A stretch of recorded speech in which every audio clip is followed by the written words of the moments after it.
I would say within the mold community, there's so much fear that, for example, with mold, there's people who are afraid to be in their home. They're afraid to go on a tropical vacation ever again, right?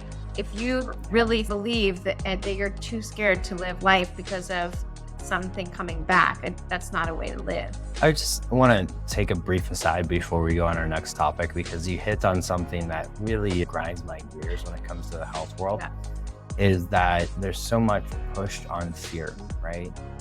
Do you think there's anything that could change the current state of the health world, like in terms of this fear-monger marketing, or we just have to recognize that these are just talented marketers going out there and trying to sell you something? Unfortunately, fear and pain are maybe the biggest motivators of change.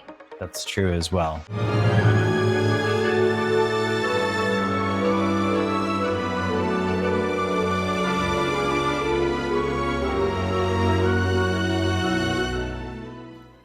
Welcome back, everyone, to the Smarter Not Harder podcast. I'm your host, Boomer Anderson, and damn, it's been a long time since I've hosted one of these without Ted or Scott. But today, my guest is Dr. Ashley Beckman, and this conversation was inspired by, well, really my move, but also Dr. Ashley's been a friend for a long time. So I moved recently to Chicago, and I've been focused really on optimizing my environment. One of the things that comes in optimizing your environment is making sure you don't have things like mold. You're not consuming heavy metals. And for those of us who like to hike, making sure that you avoid getting things like Lyme disease or Bartonella. And so when I want to have a conversation on this topic for this podcast, I reached out to Dr. Ashley and she obliged. But for those of you who don't know Dr. Ashley Beckman is a doctor of acupuncture and Chinese medicine. She's a cellular detox and epigenetics expert, a functional medicine practitioner, and she creates and teaches people how to create custom healing programs aimed at discovering the root cause and resolving those root cause issues of symptoms and chronic conditions. She's a practitioner located in Malibu, California, but sees people all over the world. So this conversation, again, we get into mold, we get into Bartonella, we get into Lyme, we get into issues with the health world. And of course, we close out with heavy metals. So let me leave you with my conversation with Dr. Ashley Beckman. Dr. Ashley, welcome back to the Smarter Not Harder podcast. How are you today? I'm lovely. How are you? I finally moved into my place in Chicago, which I should probably have you come and check out the toxins in my home. I've tried to do a really good job on the Exposomics front here, and I think that's probably a subject of another show. Dr. Ashley and I go way back, and way back, met in, I think it was Austin, Texas at one point, doing another course. And you and I have chatted so many times over the years, whether it's Austin or at a party in LA.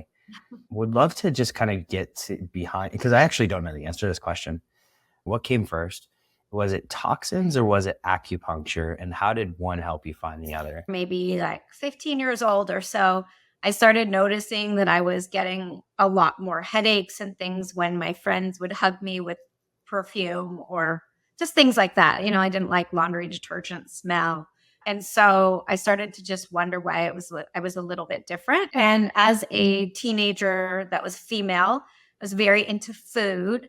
It was a little bit more on the dieting side, right? But again, it still did spark an interest in nutrition at a very deep level. So I started learning a bit more about food and toxins, but this was the time of fat-free, right? And Oh yeah, lots of bagels and non-fat yogurt, right? This is kind of like what people would live off of. And so again, it was not healthy, but it did inspire me to learn about food and nutrition as medicine. Alongside that, I learned a bit about Chinese medicine theory, where you can't separate an emotion from a physical ailment, right? So it's good to look at both sides. And so when I started learning a little bit more about that and some of the other things, like I was into homeopathic medicine and essential oils, and my homeopathic teacher said you should go get a full degree in acupuncture school because it has the best herbal education, which herbs were kind of my favorite thing. And then you would learn about acupuncture and the way energy flows in the body. So I ended up going to acupuncture school after being in undergrad business school. And I just really, really loved it. And I was afraid of needles, so I wasn't too excited to learn about acupuncture. But the theory is amazing, and I still use it with each and every client that I work with today, even though my practice is virtual. You're taking this into the practice now, and it's, from my understanding at least, you're not actually doing the acupuncture as much anymore. You're much more focused on this idea of improving detoxification and toxins. Yes. And because I'm a stickler for first principles definitions, when you start looking at somebody or telling somebody like, hey, look, I work on toxins and helping you detoxify, what does that actually mean? Because toxins could be anything from like your relationship with somebody Right. to heavy metals. But how do you look at toxins and how do you support the body in that way? Sure. Mostly what I'm doing is trying to figure out what could be impacting someone's system negatively. And again, in regards to toxins, that's creating some sort of cascade of symptoms or a lot of symptoms that they can't explain or figure out. And maybe that person has been diagnosed with something like an autoimmune issue or not. Most of the time, my clients have not been diagnosed with things. And we're looking to figure out what are the root causes that could be creating this issue for them.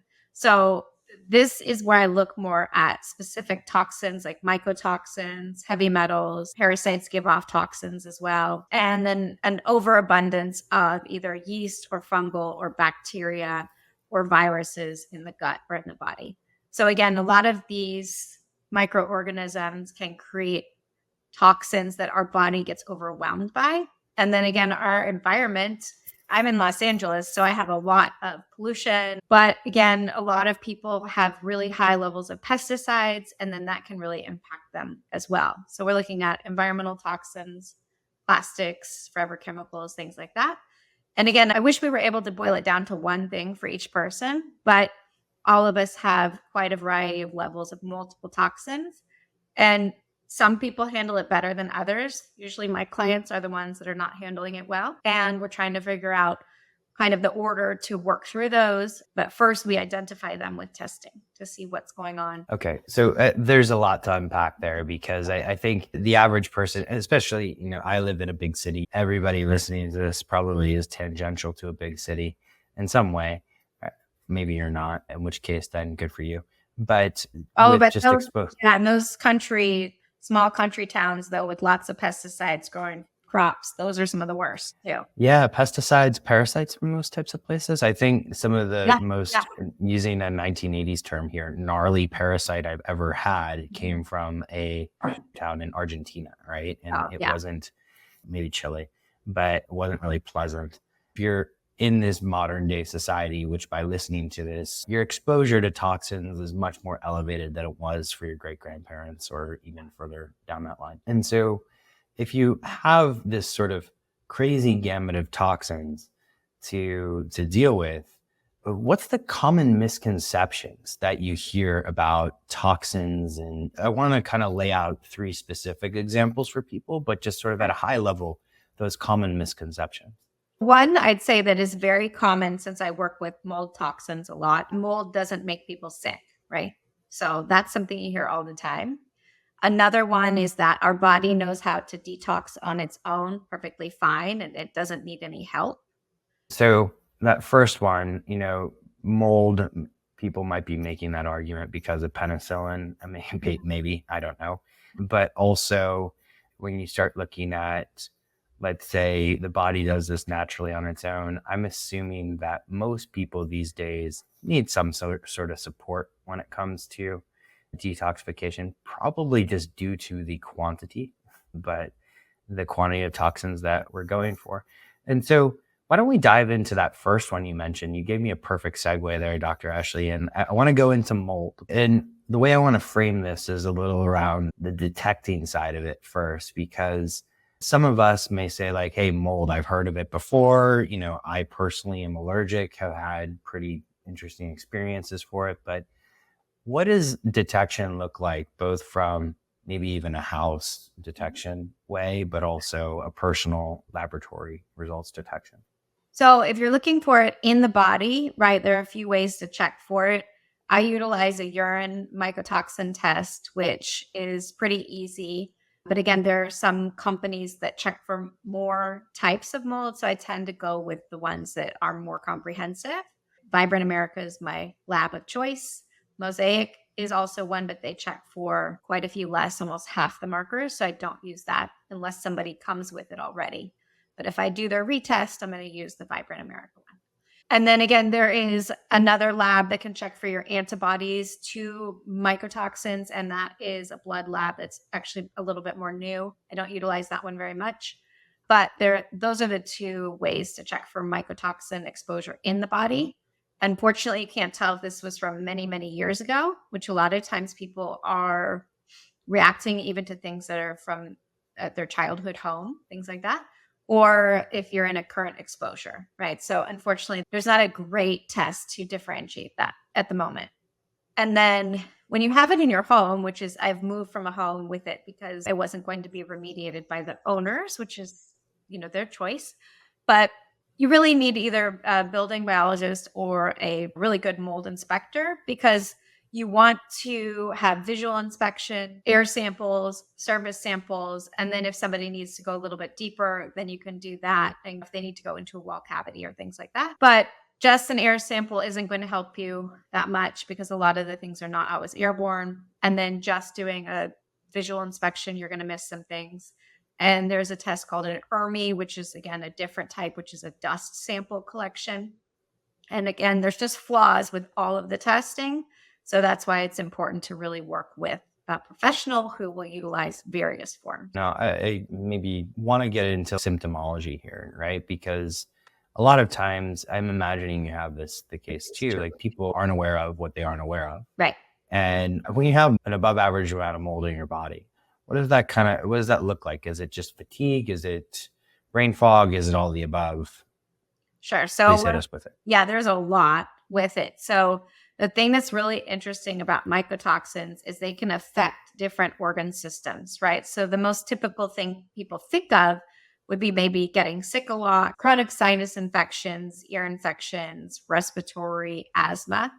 But another really common side effect, especially in little kids, is eczema and psoriasis. And then brain fog is a really big common sign, but it can also mimic things that look like Lyme and co-infections. So a lot of joint pain, and again, the fatigue. It's not just a little bit of fatigue, right? It's pretty significant. And there are a lot of issues even with kids for wetting the bed again, ADHD, ADD. There's a big component even with OCD. Mold can affect dopamine. It can affect different neurotransmitters, right? So that can show up in different ways.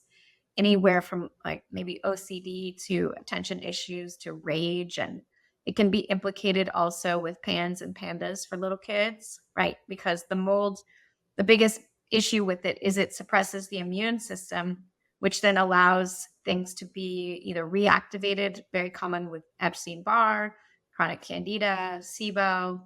And then the other big one I see all the time is autoimmune issues. So if anyone comes to me with Hashimoto's or any sort of autoimmune issue, I always check for it. And so far, I always see a pretty significant amount of mycotoxins. What's the process for getting rid of these? Because it's hard to get rid of this stuff. Yeah. And so obviously, like, absence is the best cure here, or removing it. Yeah.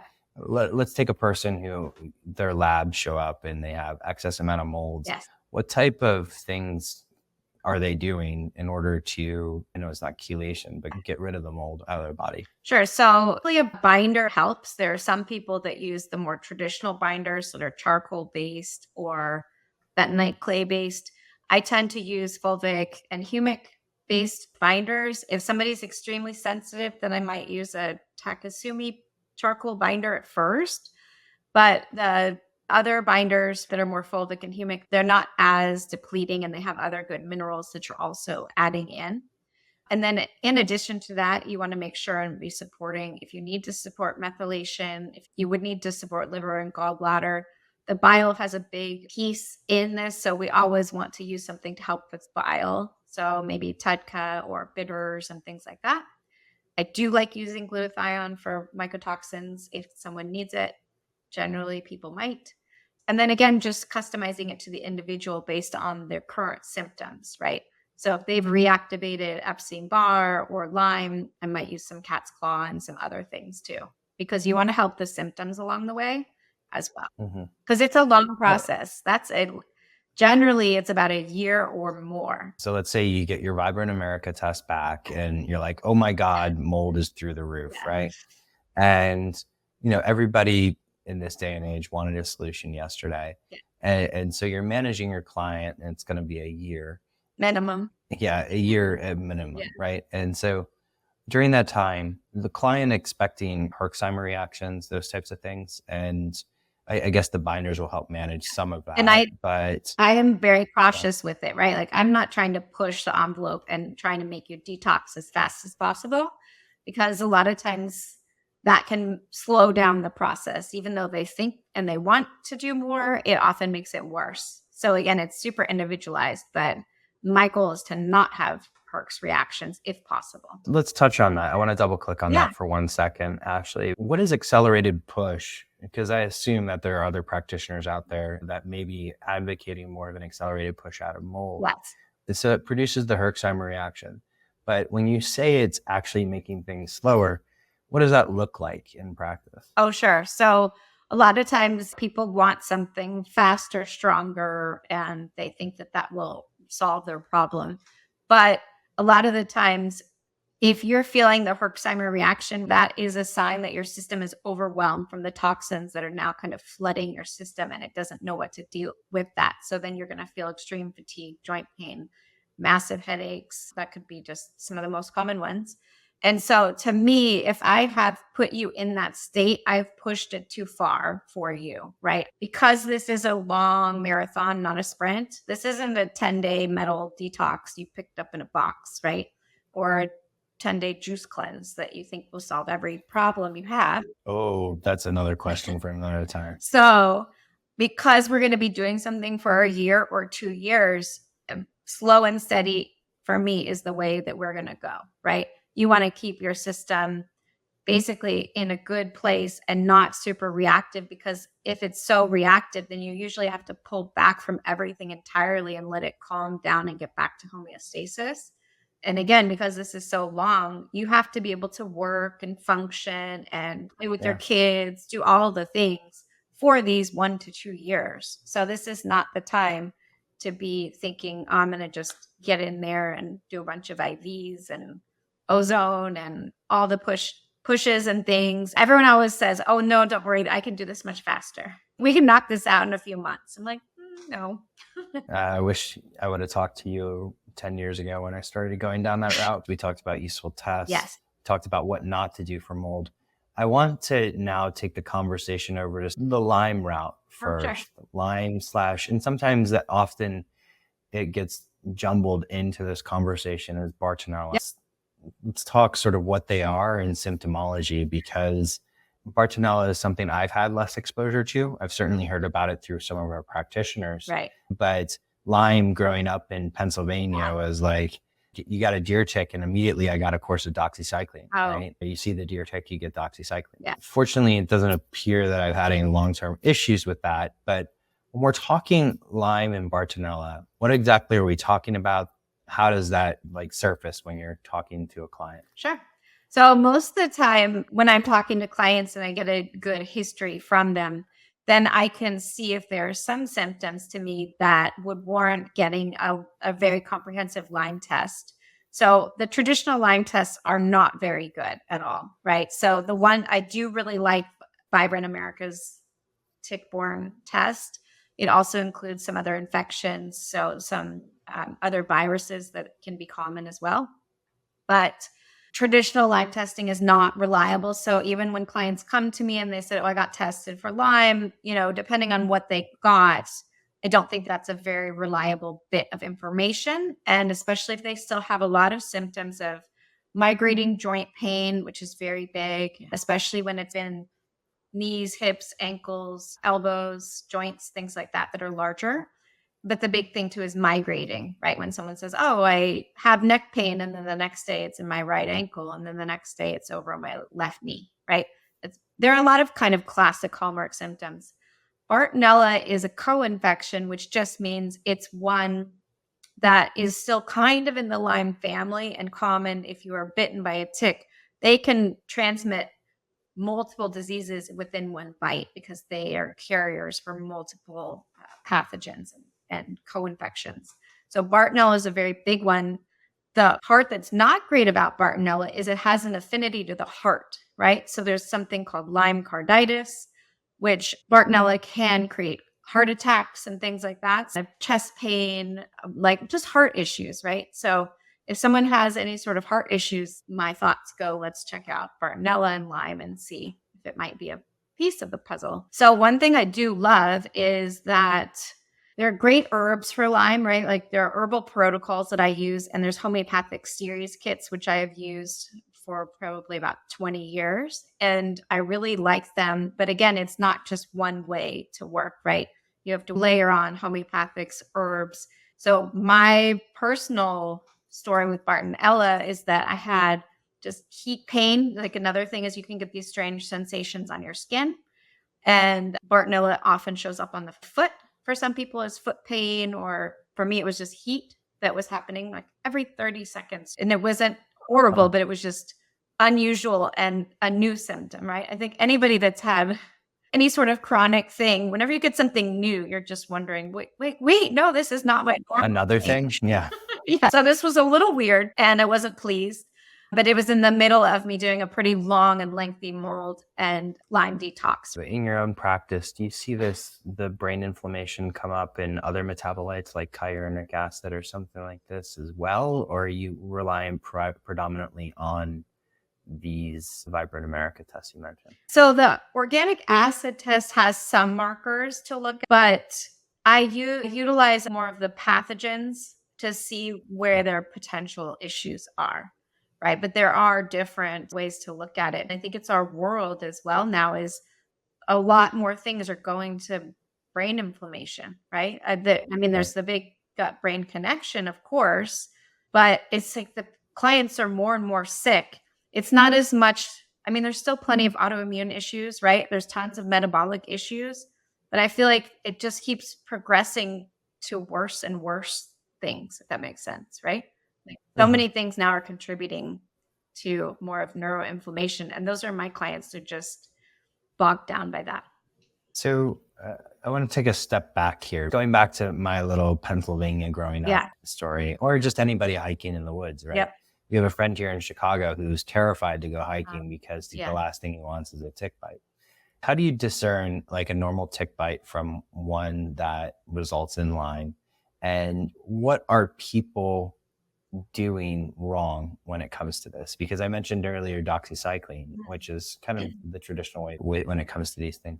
But let's say I go hiking tomorrow. Maybe I'm not going hiking anywhere because I'm in Chicago. It's a relatively flat city. But you can imagine that if I went out in Penn's Woods and got bit by a tick, should all red lights go on right away? Should I be headed to the hospital? What should I be doing when I get that tick bite? There are a lot of different things people can do. I would take the herbal tinctures that I have on hand. I still take cat's claw all the time just because I have made so much headway with the Lyme that I had, but I still have maybe 7 types left, right? I had maybe 21. Now I'm down to 7. So tons of progress, but it's not completely either dormant or resolved. I also love, there's a Cellcore makes products they make one for Borrelia, one of the main strains of Lyme, Bartonella, and Babesia. So Babesia is another big one I see a lot if somebody has deficiency anemia that just doesn't seem to resolve. And we've ruled out other factors like thyroid and iron and things like that. But I would keep the tincture on hand. And then you can actually send off, I think it's called tick report. You can send off a tick and then get it analyzed. I did that for my daughter. She had a tick on her once. Again, it's only going to be whatever they test for, but it could give you a little peace of mind. I wouldn't go straight to antibiotics, but again, it's not in my scope. I don't prescribe antibiotics. So I look at all the ways that I would utilize my methods. You can keep some of the stronger essential oils that are more antiviral and antibacterial, basically more like oregano and thyme and lavender. I would put that on right away from the bite. Okay. But I wouldn't freak out. That's the whole thing. I would say within the mold community, there's so much fear that For example, with mold, there's people who are afraid to be in their home, right? They're afraid to go on a tropical vacation ever again, right? I still go hiking all the time in Malibu, and there's tons of Lyme in California. People don't think so, but there's a lot. So I don't really let it change my whole way. I just know I would have tools should I get bitten again. We know how powerful the mind is, right? If you really think and believe that you're too scared to live life because of something coming back, that's not a way to live. I just want to take a brief aside before we go on our next topic, because you hit on something that really grinds my gears when it comes to the health world, is that there's so much pushed on fear, right? You and I both have some experience with genetics, and there's a lot of genetics, like MTHFR is one where you can find people that are freaking out all the time. Yeah. And the fact is that 66% of people probably have some sort of variant and they don't even know. Do you think there's anything that could change the current state of the health world, like in terms of this fearmonger marketing, or we just have to recognize that these are just talented marketers going out there and trying to sell you something? Well, what I think is interesting, right, and I think you probably know this because you've worked with clients as well, is unfortunately fear and pain are maybe the biggest motivators of change. That's true as well, right? You know, as much as we keep talking about prevention and longevity, please come to me before you're really sick. It's way easier to fix and resolve these things. Who really does that? Not many, right? Yeah, So it's a small population. yeah, unfortunately, people are more complacent. And again, we know pain is a huge motivator, right? Secondly, it's the fear of some disease they think they're going to get, right? And it's always interesting to me, though, when their fear is like diabetes, which again, it has lots of things, but that's so mild compared to what we're dealing with now, because you could fix that in probably 2 months of changing your diet and lifestyle. Like in reality, no one wants to give up their sugar and alcohol and lifestyle. Dr. Ashley, you cannot take away my trip to Erewhon for some sort of very sweet thing, right? Yes. So just to get my HbA1c below 6. You can't do that. But or again, their nightly drinks or whatever it is. It's not like we want to take away their pleasure in life at all. But if you have these things, why not resolve some of it earlier so it doesn't get into a full manifestation that's much harder to resolve? Absolutely. Very well said. I'm trying to go out there and wave the flag a little bit in our many communities, but I hope that the 1% could push the other 99 at some point in the future. At least that's the hypothesis. Well, and again, we both love genetics, right? And everyone comes to me so afraid of this. And I keep saying, yeah, you have it, but you can change it. That's the whole point. Take your power back. And this does not need to be you at all. Half the things that show up in the genetics, they never even, or more than half, they never materialize, right? Of course. And we know this because we look at ours. And I also love looking at families. And you can see half the time it's hard for me to even tell them these things because then I don't want them to fear getting it when they most likely won't, right? Especially if they've already changed so many things, they're not destined to have what their parents have. So well said. Pardon the interruption, folks, but I just want to chat a little bit here in the middle of this thrilling conversation about something called Exposomics. At Health Optimization Medicine and Practice, our 501c3 nonprofit, we teach people how to optimize their environment's influence on them in this course called Exposomics. It's a term you're probably not familiar with, but we get into discussions around heavy metal toxicities, electromagnetic radiation, mold, and so much more. So if these types of topics that you're hearing today are interesting to you, please head over to homehope.org and check out the Exposomics course. Thank you, and let's get back to the episode. Want to get into heavy metal toxicities because while I see a lot less clients now, I still see clients. Yes. Almost all of them initially come in with some sort of heavy metal issue. The most common one, I think, for at least my population is mercury. Yeah. But I mean, first, heavy metals, depending on where you are in the world, arsenic might be more available. Yeah. It also could be your spouse trying to get rid of you.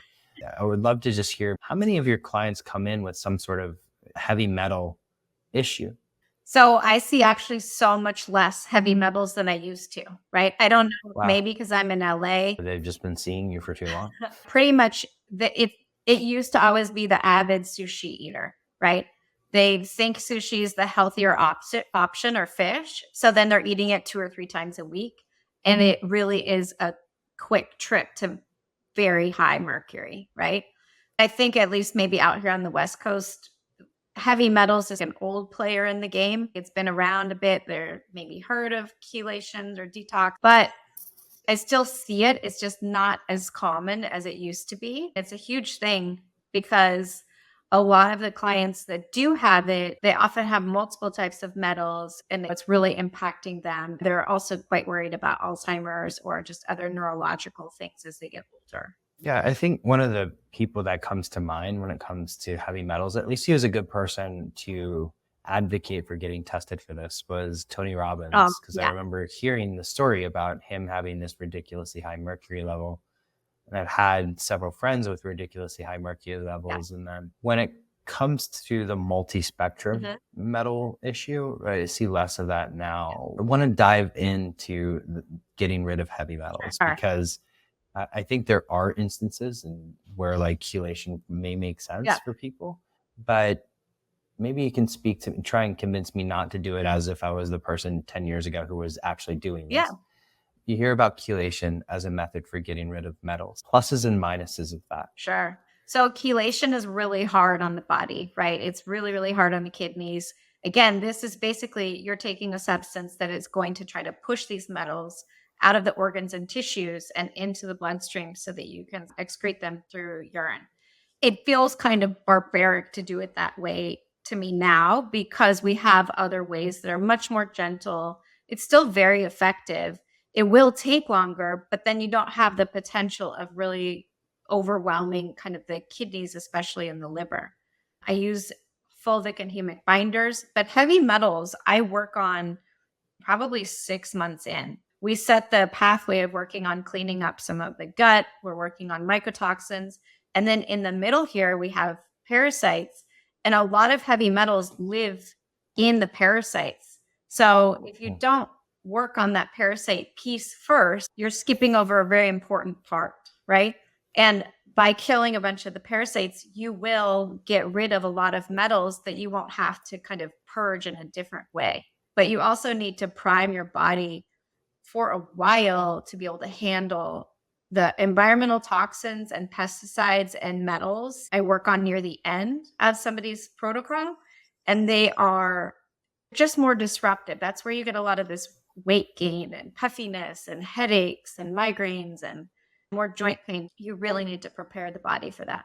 Okay, so rather than, let's say, getting in the fast lane and doing chelation, I want to talk a little bit about that preparation because you mentioned something there very interesting about sequencing, right? Yeah. When you get to priming the body for being able to get rid of this stuff, what does that look like? Because the particular sequence you mentioned, let's go through that. How do you typically sequence your patients? Sure. So I kind of put them on a roadmap. Even though everyone's different, it's still good to follow some parameters, just an order of operations, right? Even for pathogens. In the beginning, we want to make sure you need your foundation set, right? So sleep, clean food, clean water, how you manage stress, movement, and your basics that everyone loves to overlook. And they say they're doing everything and they're usually not. But then we need to make sure they're going to the bathroom, right? Like pooping once or twice a day. They're drinking enough water and then their minerals, things like that. So this is going to indicate if your detox pathways are open. Some people call it drainage. You want to make sure detox and drainage are pretty intricately linked. And often in our world, we've used the terms interchangeably. But right now, there's this focus on drainage. It's still a lot of the same organs that you're going to optimize during detox: kidney, bladder, liver, gallbladder, and lungs, skin. And then they throw in mitochondria in there too, right? You need everything working and you need to support everything. If I'm starting to talk about, okay, gallbladder, liver, like all of these are major organs and it sounds like you're doing a lot of work up front, right? When we're talking about dealing with gallbladder and liver, are we talking cleanses here? Herbal support to help the organs throughout the detox process. If you were looking at isolated herbs like milk thistle, silymarin, some other things that are great for the liver, burdock. And there's a lot of crossover, right? people always go, oh, that's a liver, but a lot could be liver and kidney. I try to use things that have multiple functions, go to multiple organs. And then the gallbladder, though, so TUDCA is a synthetic bile or bitters. Those are both very, very important because the gallbladder is going to work on helping with the bile regulation, but that also can help sequester some of the mycotoxins, mold toxins. In Chinese medicine, the liver and the gallbladder are a pair. So when the liver is overburdened with toxins, the gallbladder kind of steps in. When you have people that have a lot of gallbladder issues, from our perspective, have had quite a bit of toxins they've been exposed to, and then you add on probably too many refined oils and fats and things like that of not beneficial nature, and your gallbladder just can't deal with it anymore, right? Ideally, you really want to be able to keep your gallbladder because it's a major detoxification organ. Don't go get my gallbladder removed right away. All right, I interrupted you during this sequencing. So once we make sure you're going to the bathroom regularly and we know that things work well, we're going to add in some liver support and kidney support. I use biotoxin binder. There's Ultra Binder by Quicksilver, but you're basically going to support the liver, kidneys, and then gallbladder, but then also add some gentle bindings because you are moving some toxins around. And because my mold is such an impactful toxin and suppresses the immune system so much, that's a staple throughout most of the whole process because it takes so long to get out. And again, most people have 3 to 10 kinds is what I see on average. Can we talk about how to sequence binders? Yes. So if you are using Quicksilver's Ultra Binder, it has charcoal and clay, which means it needs to be spaced out generally 1 to 2 hours from food or supplements. That's really difficult to do. So again, a fulvic humic-based binder will not need the spacing. So I tend to use those because it's much easier. And then I had found for myself and my clients there are less detox reactions. I have some clients that can't use those. And so we might use just a very pure, clean charcoal, and that will have to be spaced. The thing too is people are self-diagnosing and getting supplements from all kinds of places. So I try to just narrow down a lot of these extraneous ones so we can focus on the biggest task at hand. The other thing in regards to longevity and genetics is all of these toxins, especially at high levels, they make unfavorable genetic expressions. So if you're in the longevity space, I would still look at all of this and see someone's toxic load. And that would be the first place you probably need to start. It might be a shorter sequence, but I think it's critical if your goal is longevity and optimization. So now we're in the mycotoxin and then we're going to move to parasites and then heavy metals and environmental toxins. That's where we're going to see our glyphosate, BPA, a lot of people that were just using a bunch of hand sanitizer with the triclosan, right? So a lot of those chemicals, you really do need to clean a whole bunch out before you even attempt to get in there and pull them out. It just on the last part about environmental toxins and the glyphosate, have you found a good test for that? Because I know there was one floating around for a while, and I think it got absorbed when Great Plains became a mosaic. Oh, yeah.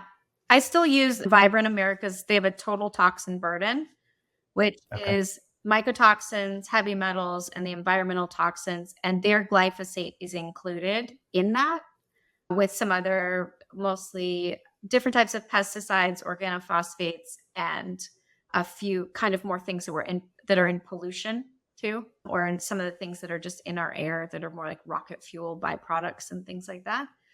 The MTBEs of the world, those kind of things. Yes. Yeah. And also, I would say this is what happened initially that got me so into this, right? I already was very into toxins, mostly when I read this book actually called Drop Dead Gorgeous, which was about all the chemicals in skincare. And this was in 2000. I realized just how many things, at least mostly females, were probably putting on over 200 chemicals a day, just in a handful of products. So when I found out Great Plains made a test for the toxins, I thought, oh, I'll just run this lab. I don't think I have anything. I was a vegan for 2 years. I was in that whole world, right? I never put anything. I never drank out of plastic, anything. And so I ran the test and they called me back because it was pretty new to me. And they said, this is one of the worst we've ever seen. What's your profession? What do you do? And I said, cannot be correct, because I've been in natural medicine at this point. It was like 5 years or something. But I said, I cleanse 4 times a year. I do, Dr. Schultz's cleanse. He was like an old school herbalist in LA, 4 times a year. I shouldn't have any toxins left. So then that prompted me to just look and why I wasn't getting rid of these toxins, right? I think it had 18 markers, and I was in the 75 to 95th percentile of high on, it was like 15 out of 18. Wow. So it was really bad. So then I just started to dive into a little of maybe why you don't detox well, right? The genetics I was at least looking at, and I'd never used glutathione. So it's just interesting, or I'd never used a methylated vitamin, right? I was like herbs all the way. You can heal everything with herbs and food. And I realized, no, maybe we need a little extra support. The thing I always like to remind people, including myself, is that evolutionarily, we haven't incurred this many toxins before or this amount of stress, right? Yeah. People think they could do it all with just their diet. Sure, you might be able to, but I'm not willing to bet on that. I think that because my ancestors, their jobs were to go out and hunt and gather and make babies and sleep. And it's just, the world's changed. And I think some acceptance of that needs to be had. Oh, for sure. And again, even the quality or just actual food is different, right? When people say you shouldn't be able to eat all fruit. Well, our fruit now is exponentially sweeter and different than how fruit originated. It doesn't even half the time resemble it much. Yeah. It's quite interesting. But yes, I used to be in the food can heal everything camp. Here's a pop quiz for you. Do you know the fastest growing category of the metabolomics database in Canada? No. Cosmetics. It's, the toxic category. Yeah. All right. So useful tools on heavy metal side. Sure. We talked a little bit about this. I would like to go into that, but specifically also the testing of it, because there's, you have these tests from certain big labs that it's either serum or urine. What's the issue with those tests? How do you test? And then how do you go about managing this if you have something? Sure.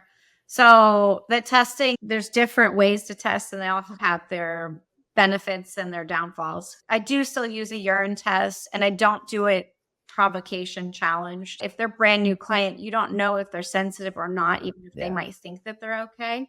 Right. So you don't want to start off the bat with making them feel really sick. That doesn't go over too well. So I just want to see what's your body doing naturally on its own, because that will also help us. So I usually use the urine test. Vibrant or Mosaic makes them. Probably the traditional, like doctor's data is a big one. And then I use a hair tissue mineral analysis test. That's going to show your last 3 months generally of exposure. So there's blood serum. So Quicksilver makes a test that's all three. So that's an interesting one for people, because then you get an idea from the three main ways to look at heavy metals. But I mean, one of the biggest things to do really, especially if it's mercury, is just inquire how often someone's eating fish, right? Some people actually do excrete mercury well if it comes from fish, but at the same time, we need to see what's going on. Unfortunately, people have assumed that it's a healthy option. I worked in a really busy office, functional medicine doctor's office, who his main thing was mercury toxicity, right? So we tested everybody, urine challenge, chelation, and even people that were just eating salmon that was wild caught once a month, some of those people, their levels would raise. So I would say that fish is just not a safe option. Everyone really wants to eat it all the time, especially salmon. But generally, it should be something you randomly have, but it shouldn't be a part of your lifestyle. Just from seeing thousands of mercury tests. It does sound pretty crazy. I'm sure there are ways to make it work, but I think one of the underlying themes of this conversation. One of these underlying themes of this conversation has been the test yourself or go out and work with a practitioner, right? Because a lot of these things, environmental toxins, I'm glad you walked through your process and your sequencing there, because it is a very complex process. And as you alluded to, if you get it wrong, like you can put yourself on the bed for a couple of days, right? Or longer. Yeah. or longer. And for somebody who runs a business, going down for a couple of days usually isn't an option, right? Dr. Ashley, this has been amazing. I want to talk a little bit about what you're doing now, because you've got a wide variety of things going on, but tell us a little bit more about Dr. Ashley, what you have going on. I'm in Malibu. I work with clients virtually, and I have clients that I see regularly a couple times a month too. I have a membership that is a great option as well. Ideally, if you're not super sick, that's a great place to be. But if you need more hand holding, that is available. I also work with practitioners to teach them this process. So I have a partner, and we both specialize in mold and Lyme. We both have had mold and Lyme, and then of course all the metals and environmental toxins and things like that. So we want to teach other practitioners because we want as many people to just learn certain types of protocols that can save time for their clients, minimize reactions, and then get to all of the pieces, because with the way the world is now, basically you can't boil it down to one or two root causes. Everyone seems to have these multiple layers of toxins and exposures. And then we add into the nervous system piece and foundational health, again, because everyone tries to boil it down to one thing, which I get for marketing. But then the other, it's like the pendulum is swinging the other way with just saying nervous system will solve everything. Like a healthy amount of helping and supporting that and getting rid of the toxins. And so if people want to reach out to you, your website is drashley.com still? Yep. Dr. Ashley Beckman, this has been a fascinating conversation because I recently bought a home where I've been opening up and going down many wormholes around environmental toxins. So I've always found you to be a fun resource to talk to about this topic. And I'm really glad we had this conversation. Thank you for joining us. Of course, anytime. It's always my pleasure. One final question. What is your one piece of advice for everybody to live smarter, not harder? Do something every single day that brings you lots of joy. So beautiful. Dr. Ashley, thank you for being on the Smarter Not Harder podcast. Of course. Thank you. Have a wonderful day, everyone. Another thrilling episode of the Smarter Not Harder podcast. Thank you guys for joining me with this conversation with Dr. Ashley Beckman. In this conversation, we talked, just to recap real quick, we talked about mold, specifically what people do wrong when detoxifying mold. We get into ways to diagnose that, test it, etc. We get into Lyme and Bartonella and why those conditions, which appear to be more rampant than one would think. And then we close out with a discussion around heavy metals, heavy metal toxicities. So if you enjoyed this conversation, first, go over to Dr. Ashley's website, drashley.com. Check it out. She's a fantastic practitioner in Malibu, California. And if you want to learn more about methylene blue, head on over to Troscriptions.com. We have Just Blue, we have Tro Plus Blue if you're a practitioner, and we have Blue Cannatine if you're looking for the oomph. And then finally, if you're interested in the topic of exposomics and your environment's influence on you, we can cover that a little bit more at homehope.org. So it's been Boomer Anderson here hosting another fun episode of the Smarter Not Harder podcast. Have a wonderful day, and please, please live smarter, not harder.